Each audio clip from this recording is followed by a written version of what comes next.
Oi, pessoal. Nesse vídeo eu vou falar sobre a etapa 2 do processo de Research Design, que é quando a gente faz a avaliação da questão de pesquisa. Então, aqui de novo a gente tem a visão geral do processo e a gente vai focar na etapa 2. Então, vamos voltar ali no que a gente tinha da etapa anterior. Então, a gente gerou como saída dessa primeira etapa uma versão da questão de pesquisa.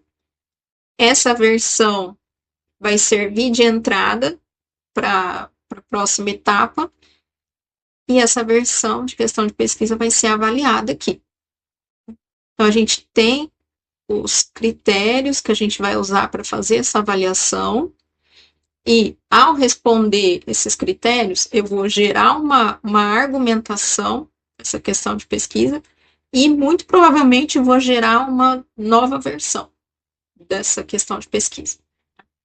Porque a ideia é que a gente consiga fazer um refinamento das nossas ideias ao longo desse processo.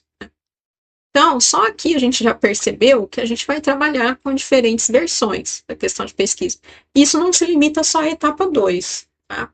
Ao longo de todo o processo de Research Design, conforme a gente vai pensando em todos os aspectos que a gente precisa pensar, muito provavelmente isso vai resultar em refinamentos da questão de pesquisa. Então, eu vou trabalhando com diferentes versões da questão de pesquisa. É um processo iterativo para definir a questão de pesquisa. Então, de versão em versão, eu preciso conseguir observar uma versão, avaliar ela, para poder gerar uma nova versão, né? Refinar a versão anterior que eu tinha. E aí que essa etapa vai nos fornecer recursos para fazer isso, né? Para trabalhar com a definição, com a elaboração da questão de pesquisa de modo iterativo, né? Então, primeiro que ela vai me fornecer critérios de avaliação, né? E vai me fornecer um jeito de expressar a minha questão de pesquisa. Porque eu preciso que seja um jeito prático, né? Que seja um protótipo ali para eu conseguir gerar a questão de pesquisa de modo rápido e, se for necessário, jogar algumas partes fora ali para refinar e gerar uma nova versão, né? Então, a gente precisa que seja um formato que facilite isso, né? E o formato sugerido aqui, que a gente vai ver daqui a pouco, é da questão propriamente dita, né? Mas nunca a questão vem sozinha, né? A questão ela vem acompanhada de uma linha de raciocínio, e aí essa linha de raciocínio vai estar expressa aqui no formato de uma argumentação. Daqui a pouco a gente vê isso. Começando pelos critérios de avaliação, né? Aqui a gente tem uma visão geral de todos os critérios, eles estão expressos no formato de perguntas, e a ideia é que a gente reflita sobre essas perguntas, né, diante da versão ali de questão de pesquisa que a gente gerou da etapa 1.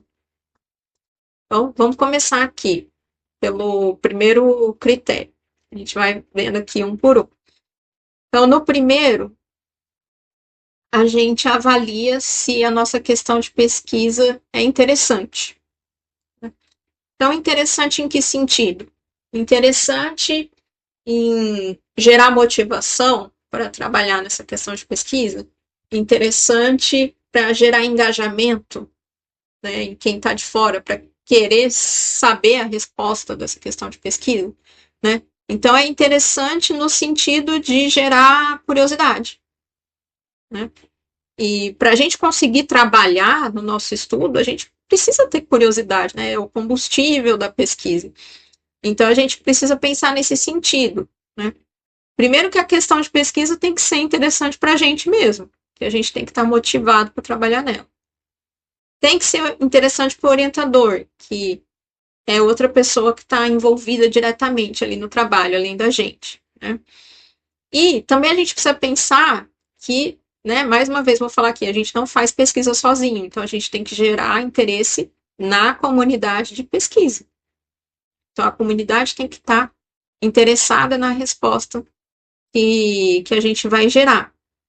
E aí é difícil a gente pensar numa fórmula de como que a gente vai sondar o interesse que a nossa pesquisa gera nas outras pessoas, né?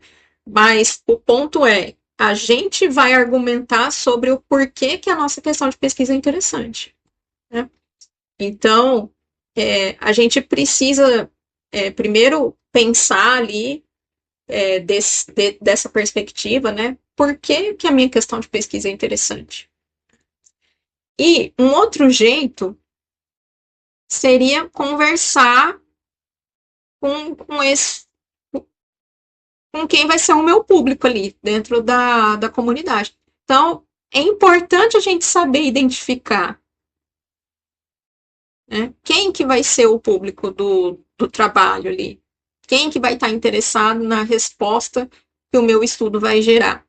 Então, pensando ali no porquê que a gente faz o estudo, né, a gente quer publicar depois, né?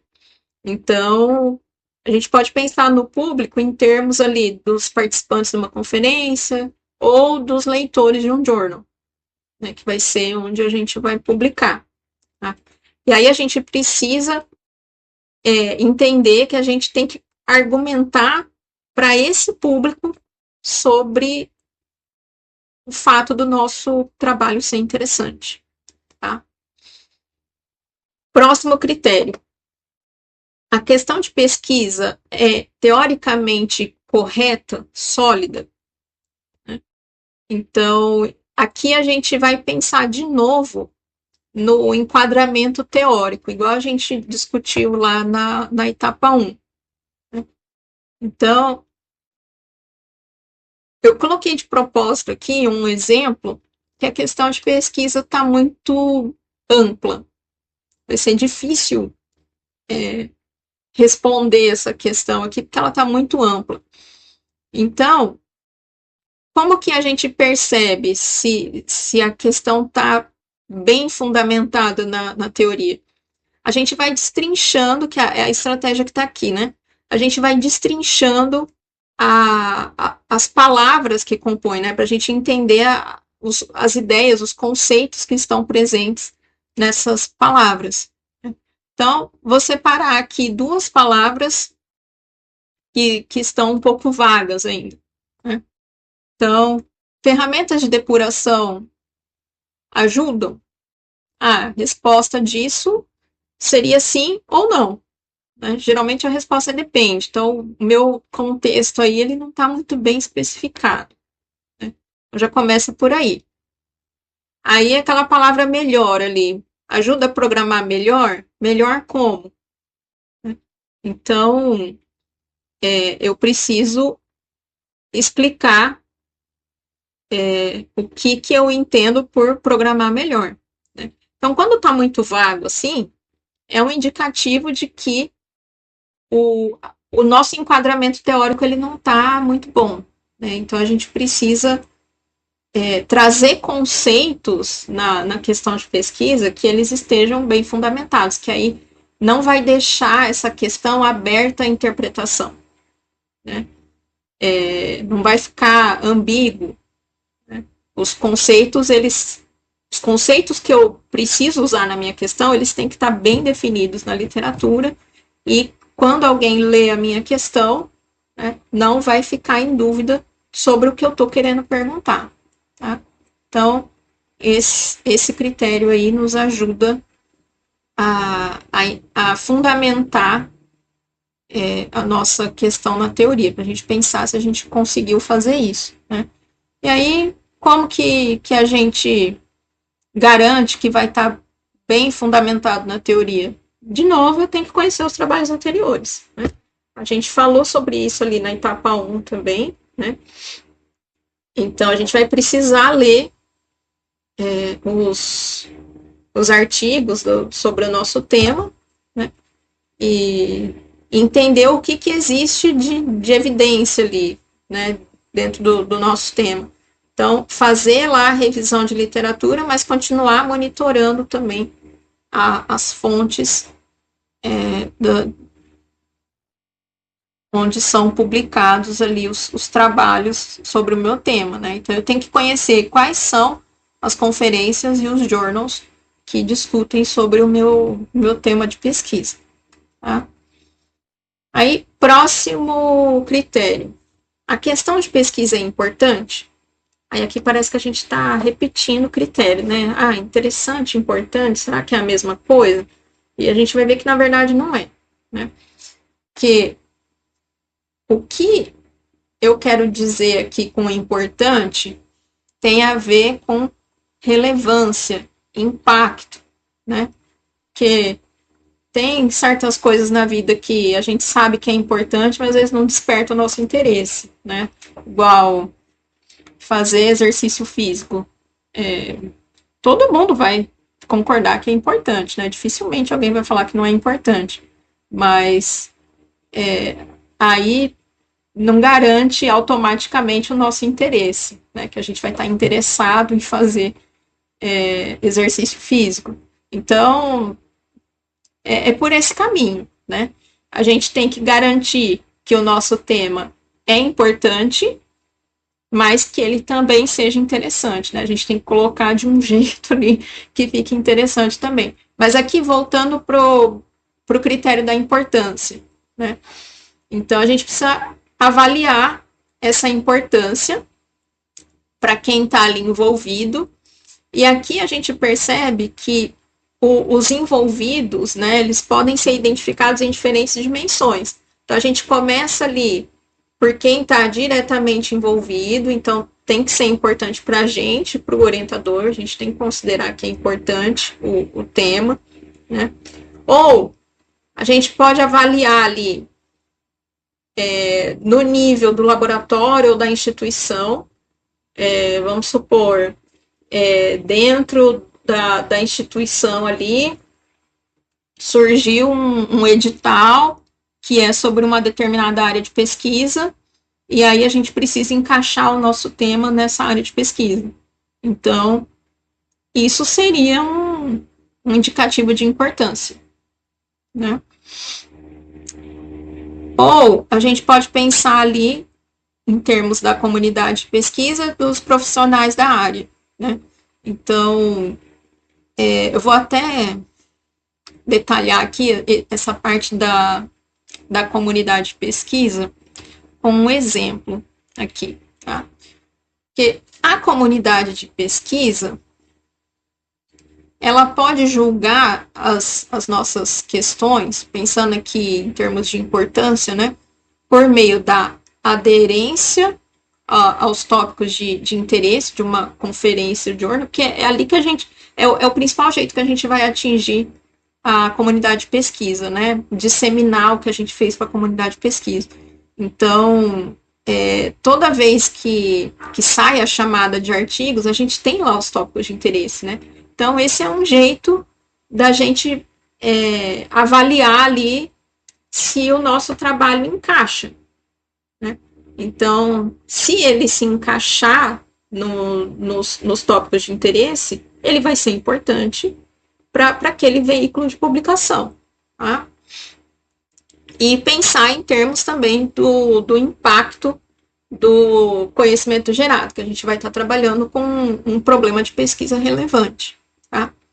Aí eu peguei aqui um exemplo de tema que vai permitir a gente discutir isso, né?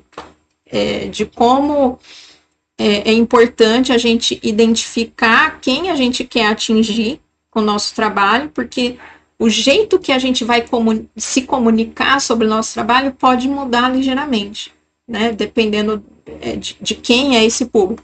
Então, se a gente pegar aqui, ó, um tema que, de propósito aqui, ele é interdisciplinar, tá? Teste de acessibilidade vai usar conceitos tanto de engenharia de software como de interação humano-computador, tá? Então, eu tenho possibilidade de publicar um estudo dentro desse tema, tanto em conferências de engenharia de software quanto de IHC, né? Então, eu preciso tomar esse cuidado. Se eu pretendo publicar numa de engenharia de software, a comunidade provavelmente vai entender mais a importância por meio ali da parte do teste, né? Se eu quero publicar na DHC, ela vai entender mais a importância ali por meio da acessibilidade, tá? Então, daí que vem a necessidade da gente identificar quem que é o público, tá? Aí a gente vai para o próximo critério. A questão de pesquisa é inédita, então a gente quer gerar uma resposta ali que ainda não existe, né? A gente quer ineditismo. Então, a nossa questão de pesquisa vai ser inédita se ainda não existir uma resposta para ela, né? Então, como que a gente vai saber se não existe ainda uma resposta para uma questão de pesquisa que a gente está pensando? É ler o que já está publicado sobre aquele tema, né? Então, eu tenho que entender dos estudos experimentais que já foram feitos, o que existe de evidência, né? Porque se não existir evidência para a minha questão de pesquisa, aí quer dizer que ela é inédita, né? Eu vou gerar uma resposta com evidências que não existem ainda. Tá, e como que eu vou entender esse corpo de evidências sobre a minha questão? Então, se a gente tiver o privilégio aqui de consultar alguém que é especialista no tema, né, que essa pessoa já leu esses trabalhos relevantes, a gente pode consultar essa pessoa, né? Mas sempre estando ciente de que isso envolve riscos, né? A gente discutir a nossa ideia com outra pessoa, porque quando a gente está nesse estágio inicial, que a gente tem só uma ideia, ela não está registrada em lugar nenhum, né? Só que o caso de dar algum problema por causa disso, ele é mais exceção do que regra, né? Então, na maioria das vezes, isso vai gerar colaborações produtivas, tá? Tá, mas se eu não tenho um especialista ali à minha disposição, o que eu vou precisar fazer, né? Vou precisar de uma revisão da literatura, né? Então, outra situação boa aqui, se a gente encontra um artigo pronto de revisão da literatura naquele tema que a gente está investigando, né? Aí é bom que diminui o esforço de não ter que conduzir a revisão, né? Mas, mesmo assim, dificilmente, vamos supor, eu encontrei um mapeamento ali, que é certinho do tema que eu vou investigar. Mas dificilmente os autores revisaram aquele tema com a mesma ênfase que eu vou precisar, né? Então, pode ser que eu ainda precise aplicar um esforço para entender ali o que está diretamente relacionado com a minha questão de pesquisa, tá? E aí, no caso de não existir um artigo pronto ali, aí a gente tem que fazer a nossa própria revisão de literatura. O que é algo positivo ali, porque além de ter acesso a essas evidências que a gente precisa, né, para saber se já existe resposta para a minha questão de pesquisa ou não, eu também vou montando ali o meu vocabulário sobre aquele tema, conhecendo os conceitos que existem, para eu conseguir discutir sobre aquele tema com mais propriedade. Então, se eu tive acesso ao corpo de evidências e para aquela questão de pesquisa que eu estou em mente, eu não encontrei uma resposta, ou até encontrei, né, vislumbres de resposta, né, mas que não é algo que responde exatamente ali de modo completo o que eu estou perguntando, né? A evidência ela é esparsa, parcial. Mesmo assim, ainda fica, eu consegui identificar lacunas ali, né, nas evidências que existem, então quer dizer que a minha questão de pesquisa é inédita, tá? Que é um bom sinal. Aí, outro ponto aqui para a gente destacar: as replicações. Tá? Que replicação, por definição, né, é a gente, falando ali de um jeito mais geral, né, a gente vai repetir um estudo que já foi feito, né? Então, a gente meio que parece que já está eliminando o ineditismo por definição, né? Mas tem um ponto aqui, porque um estudo isolado, ele nunca vai ser definitivo, né, sobre um determinado tema. Então, o ideal é que a gente tenha muitos estudos ali em volta daquele mesmo tema, e se todos os estudos ali sobre aquele mesmo tema levarem para a mesma direção ali de descoberta, aí a gente fortalece a segurança que a gente tem de que a evidência é aquela mesma, né? Porque se os dados de todo mundo ali que fez aquele mesmo estudo estão indicando para o mesmo rumo, então quer dizer que a evidência é robusta, né? Então, as replicações, elas ajudam nesse sentido, tá? De fortalecer as evidências que fornecem as respostas das questões de pesquisa. Tá? E aí, nesse sentido, elas são inéditas. Tá? Então, já serve para a gente argumentar ali sobre o ineditismo de uma replicação. Tá? A gente pode falar, ó, eu estou aumentando a segurança sobre as evidências que esse estudo obteve. Tá? Aí, outro ponto aqui, na verdade é uma situação aqui para a gente considerar que a gente corre esse risco. Tá? Que assim, a gente planeja um estudo, mas a gente não tem garantia nenhuma dos dados, né, dos resultados que a gente vai obter. Né? Então, vamos pensar aqui num exemplo. Ó, o estudo que eu vou planejar vai ser um experimento. Né? Então, vamos supor essa situação aqui. E aí, para um experimento, quando eu vou responder a questão de pesquisa, eu preciso testar uma hipótese. Né? Aí, vamos supor que eu conduzi o experimento, coletei os dados, e aí, na hora de fazer a análise dos dados, eu percebi que os meus resultados não permitem aceitar a hipótese. Né? Então, o que quer dizer? Eu perdi tudo? Eu não consegui gerar uma resposta inédita? Né? Então, é um risco que a gente corre aqui, tá? Mas a gente pode se prevenir com relação a isso, né? Porque se eu apostar todas as minhas fichas nessa questão de pesquisa do experimento, eu corro esse risco, né? Mas eu posso fazer questões de pesquisa secundárias, né? Ali junto com a questão que diretamente trata o experimento, né? Que essas questões secundárias, elas vão gerar algo de inédito de qualquer jeito. Tá? Então, por exemplo, o que eu posso fazer? Conduzo o experimento, mas também coleto dados qualitativos para explicar o porquê que aconteceu aquilo que eu estou observando nos meus dados. Né?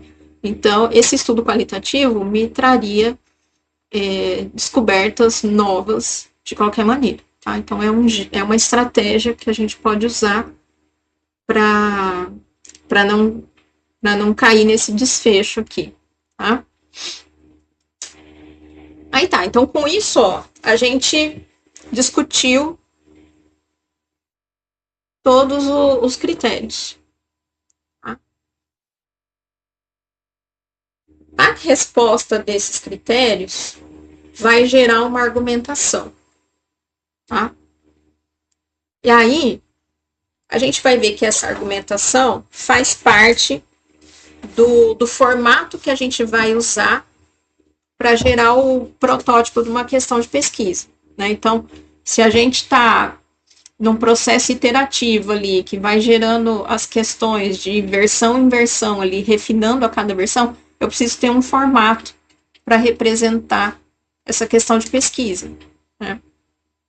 Então, o que a gente está sugerindo aqui, que seja a questão e a argumentação que vai ser gerada pela resposta daquelas perguntas ali que expressam os critérios, tá? Só que essa argumentação, a gente não vai escrever o texto certinho ali, né? A gente vai escrever algumas afirmações soltas, tá? Porque a gente quer um protótipo, então tem que ser fácil e rápido de construir, tá? E aí, esse formato de questão de pesquisa já vai ser a nossa base para depois escrever o texto certinho, que vai ser a motivação do nosso trabalho, a fundamentação teórica e os trabalhos anteriores, né? Trabalhos relacionados, tá? Bom, vou mostrar um exemplo aqui de como a gente pode criar esse protótipo da questão de pesquisa. Então, a gente vai considerar o experimento que está sendo reportado nesse artigo, tá? Então, é claro que aqui já está tudo pronto, né? Então, fica mais fácil para a gente criar esse protótipo olhando aqui, porque os autores já deixaram tudo pronto aqui, a argumentação, tem as questões de pesquisa prontas aqui, né? Mas é só para a gente ter um exemplo ali de como que ia ficar, tá? Então, eu falei que o formato é questão mais argumentação. Então, a questão aqui, eu peguei uma primeira versão da questão dele, que eles colocaram ali como a questão mais geral, né? Que no experimento deles, o que eles investigaram? Em que medida a privação de sono impacta o desempenho dos desenvolvedores. Então, depois eles refinaram essa questão de pesquisa em 3 outras questões mais específicas, tá? Mas vou pegar essa versão aqui de propósito, porque a gente está considerando que é uma primeira versão, né? Quando a gente está nessa etapa. Tá. Aí a argumentação, né? Que aqui já aparece toda pronta, porque eu já tirei lá do artigo, né? Mas quando a gente estiver elaborando a nossa questão, né, a gente precisa pensar nessas... Pode ver que aqui a argumentação ela está no formato de afirmações, né? Essas afirmações elas estão numeradas aqui, tá? Mas são afirmações soltas ali, porque o propósito é justamente permitir que a gente escreva isso rápido e fácil, né? Então, para a gente se precisar ali gerar outra versão, eu não coloquei tanto esforço ali para gerar um texto todo certinho, conectado, tudo certinho as ideias, tá? Mas são afirmações que eu tirei ali dos trabalhos que eu revisei, da literatura, né? Bom, então eu vou mostrar aqui de acordo com os critérios que a gente discutiu, né, qual é a relação dessas afirmações com aqueles critérios, tá? Para demonstrar que os critérios foram contemplados aqui para essa argumentação, tá? Então, essa argumentação aqui, ela já indica ali tudo que a gente quer indicar, porque já está tudo lá no artigo, tá? Mas, de novo, eu estou usando esse exemplo mais para a gente enxergar ali o formato, né? Que esse é o nosso alvo, a gente vai querer gerar algo assim, tá? Quando a gente estiver fazendo o nosso. Então, as 2 primeiras afirmações ali, elas indicam o enquadramento teórico, né? Então, eles estão investigando privação de sono, então eles investigaram privação de sono na literatura, né? O que a literatura fala sobre privação de sono, né? É claro que ali estão só as afirmações soltas. Lá no artigo eles explicaram isso com mais detalhes, tá? E claro, essas afirmações têm procedência, então são afirmações que têm ali as referências para dizer da onde que elas saíram, né? Qual que é a origem disso, tá? Aí, Em seguida, aqui, as afirmações 3 e 4. São afirmações que falam sobre a importância do que vai ser investigado nesse estudo. Né? Então, olha a afirmação 3 ali. A importância do sono é reconhecida para as atividades que são desenvolvidas em outras áreas. Né? Então, os autores citam exemplos de estudos sobre a importância do sono em outras áreas. Se é importante em outras áreas, por que não vai ser importante para a engenharia de software também?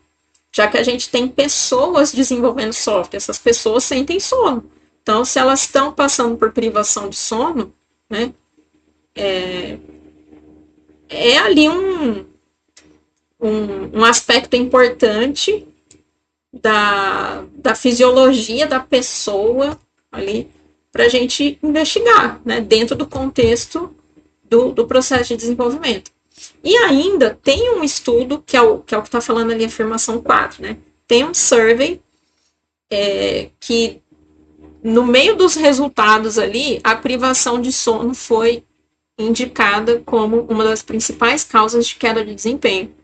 Então, já é um indicativo de que isso é importante na engenharia de software, sim. Então, a gente vê nessas afirmações indicativos da importância de estudar esse tema. Tá vendo? Eles estão argumentando sobre isso, para que quem vai ler esse artigo vai entender esse tema como importante. Tá? Aí as próximas afirmações ali, as 5 e as 6. Agora a gente vai falar sobre privação do sono ser um assunto interessante.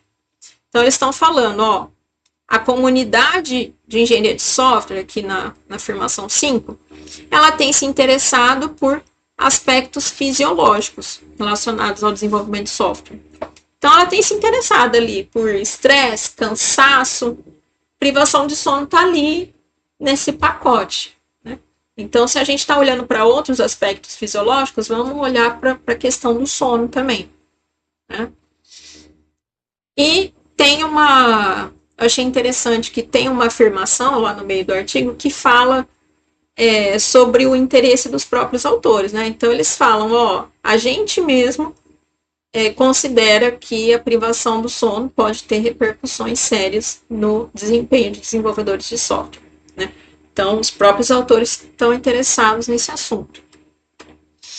Aí, por fim, a afirmação 7 fala sobre o ineditismo desse tema. Então, eles apontam que a maneira como o sono afeta desenvolvedores de software não tinha sido investigada até então.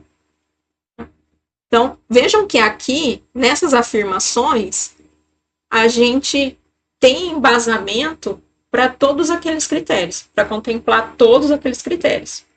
Tá? Então, esse é um formato que a gente sugere, né? A questão e a argumentação usando essas afirmações soltas ali para ficar fácil da gente escrever, olhar aquilo, ter uma visão geral daquilo, refinar isso, gerar uma nova versão, tá? Então, é um jeito que a gente pode usar ali nesse estágio inicial, quando a gente está pensando ali na questão de pesquisa, tá? E quais são os benefícios desse formato? Então, primeiro que é a baixa fidelidade, no sentido de que a gente não tem um texto completo da argumentação. Então, é mais rápido para iterar, para construir uma versão e gerar outra versão de questão de pesquisa, e é mais fácil para as outras pessoas lerem aquilo e fornecerem feedback sobre aquilo. Né? Então, é um formato interessante ali para a gente registrar a nossa questão de pesquisa. Tá? Então, com isso, a gente viu os recursos para fazer essa avaliação da questão de pesquisa. Tá? Aqui no final, a gente vai ter a argumentação e uma nova versão refinada, né, da questão de pesquisa. A partir disso, na etapa 3, que é a próxima etapa que a gente vai ver, a gente vai começar a pensar no método de pesquisa. Certo? Então, pessoal, até a próxima etapa, que a gente vai discutir o método. Obrigada pela atenção e até mais.